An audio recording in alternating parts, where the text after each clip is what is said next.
দুবাইয়ের international city dragon mart বাংলাদেশিদের জন্য অন্যতম ব্যবসায়িক হাব হিসেবে পরিচিত।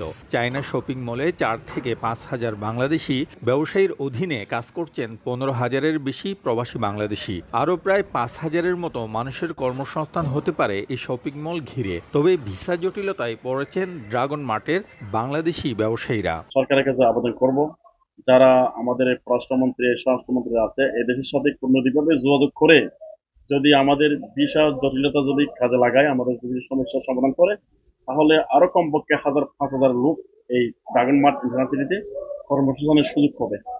ব্যবসায়ীদের দাবি, দীর্ঘদিন ধরে ভিসা বন্ধ থাকায় কর্মী সংকটে শপিং মলে ব্যবসা পরিচালনায় হিমশিম খেতে হচ্ছে তাদের। অনেকে দোকান বরাদ্দ নেওয়ার পরও কর্মীর অভাবে তা পরিচালনা করতে পারছেন না।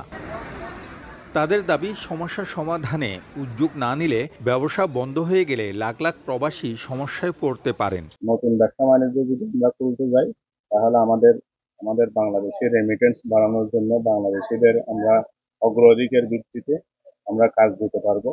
এদিকে ড্রাগন মার্ট সহ আমিরাতের নানা প্রদেশে হাজার হাজার ছোট বড় বাংলাদেশি ব্যবসায়ীরা ভিসা জটিলতায় কর্মী নিয়োগ দিতে পারছেন না। বড় কোম্পানিতে শ্রমিক পাঠানোর পাশাপাশি প্রবাসী বিনিয়োগকারীদের ব্যবসা টিকিয়ে রাখার দিকেও সরকারের মনোযোগ দেওয়া উচিত। শিবলাল সাদিক, সময় সংবাদ, সংযুক্ত আরব আমিরাত।